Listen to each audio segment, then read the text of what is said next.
Hi there guys, and welcome to another episode of the Cover Zero Show with me, your host Simon Conboy. Got a special Cover Who episode planned for you guys today.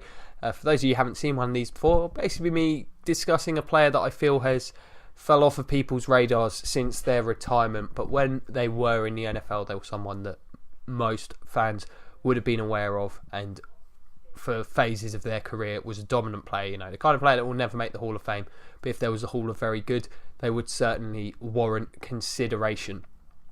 So the player I'm discussing today is a bit of an unfortunate story for how their career went. It's Kris Jenkins, the defensive tackle formerly of the New York Jets and spent most of his career with the Carolina Panthers. So he was in the league about, I think, 9 seasons.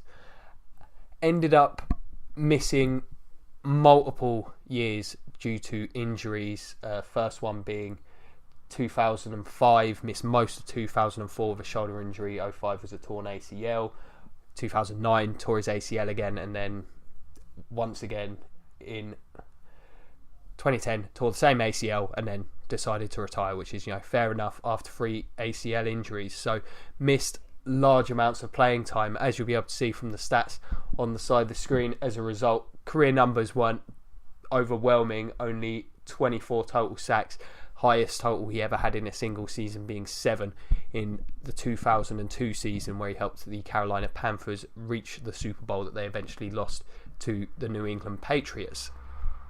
But those who do remember Jenkins will remember the vast majority of those years he was one of the best defensive tackles in all of football. The 2002 season was really his breakout year. Him and Julius Peppers were a great combination. That was a fantastic defensive line that they had there in Carolina, and Jenkins was a vital part of that. That year he made the Pro Bowl, made 4 in total. 2002, the following year, and then 2006, and then with the Jets in his first season there in 2008. Also managed to make the All-Pro team in 2 seasons, first team All-Pro, 02 and 03, and then once again in 08 where he was a backup, second team All-Pro, and he was superb that one year in New York. Shame, career ended up being shortened. Was traded to them, 3rd and the 5th rounder, which, considering his injury history at that time and maybe not advancing age, was probably sort of end of his prime there. Showed how valued he was as a player. Now, this was one of those guys, was never prolific in terms of sack numbers, but played the run incredibly well, could effectively function as a nose tackle or a free technique. He had the skill set to do both. Didn't quite have the burst, he wasn't to be a double-digit sack guy, but played with great power. As I say, he was Julius Peppers' best friend for a large chunk of those years. Remember, there was a game the year after the Bucks won the Super Bowl where he was just blocking. It was 2003 they made it, of course. We won the Super Bowl in 2002. 2003, when they made the Super Bowl, he was a big part of that team. But it was a game that year where he blocked, I think, 2 kicks, which is just absurd, and speaks to the kind of disruptive presence that he was capable of being. Again, like a lot of players on this list, I think, or that I cover over the course of this show, like when I did with Jamal Williams, this is the kind of guy where you were never going to look at his numbers at the end of a season and think that was a dominant player. You really had to watch the film. Of course, Peppers was the sack artist for that team. When he was in New York, he was playing nose tackle, and you're not going to put up incredible numbers there, but bear in mind how good those defenses were, and he was an integral part of that first season. He was there in 2008, certainly one of the top linemen in football, and certainly should have warranted a comeback player of the year vote. Can't remember who won it that year, or if he was even in the running. Probably should have looked that up, but definitely would have warranted consideration from my end. Again, this is the kind of career that's like a bit of a shame, as I say, to miss half of a season because of a shoulder injury, and then come back, injure yourself within the first couple of games, miss the remainder of that season, come back, have a healthy year, then get injured again. That's really what curtailed his career, and I think is why he sort of faded quite quickly out of the public's perception.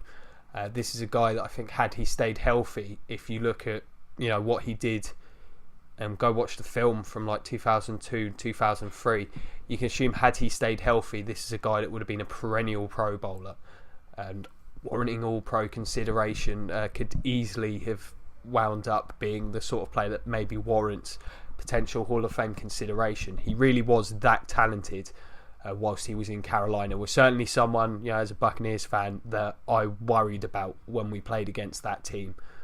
Him and Peppers were, public enemies 1 and 2, respectively. And as I say, I always like linemen that can play the run primarily, and this is a guy that could do that. He did it exceptionally well. When you actually garner a discussion, you're in the same division as Warren Sapp, who ended up being a first ballot Hall of Fame, as to who the best defensive tackle in the division is. The fact that that's even a debate is a testament to how well respected and the caliber of play this guy was producing at that point in time.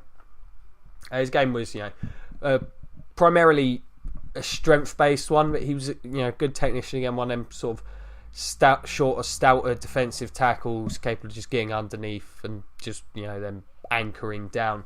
And I think that versatility is really what I think stood out once he went to New York. There wasn't a huge amount when you watch his game of reason to think probably can't play nose tackle, but see him do so, immediately with such a high level of impact to what he was doing for that defence is really impressive. Just going into a whole new scheme, entirely new role, and dominating from day one. That's something I have a lot of respect for and a lot of time for.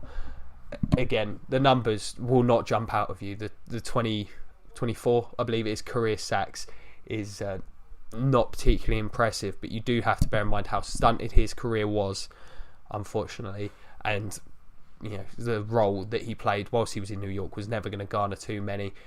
This is a player that got to his prime and was looking like one of the best young defensive players in all of the league until injuries unfortunately stopped that. He managed to make a brief comeback, get back to a dominant level, and then injuries ended up ending his career, and that's enormously disappointing. But I highly recommend going back, especially if you're a Panthers fan and just want to relive what a good player he was, or if you're a Jets fan and want to enjoy watching the Jets defense when it was something legitimately scary. Go back, watch the film, and see what an integral role this guy had in terms of absorbing blockers, just filling lanes. You will see, if you watch his early career, you'll see the pass rush there and the constant pressures. Later on, maybe not so much, but the whole time this was an incredibly well-rounded defensive tackle when he was at his best. Incredibly disruptive player.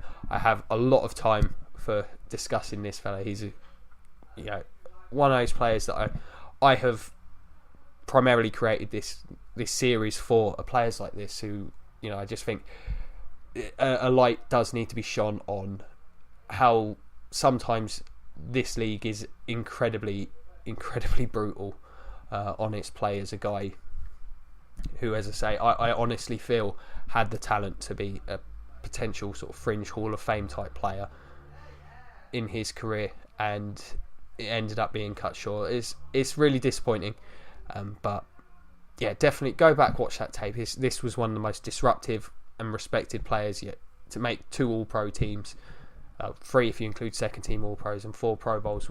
Really, having not played that many full seasons over the course of your career, it's pretty much a case of if this guy was healthy, he was dominant. And I think people need to sometimes just remember these players a little bit better. I'm sure Panthers fans, of that era will remember him.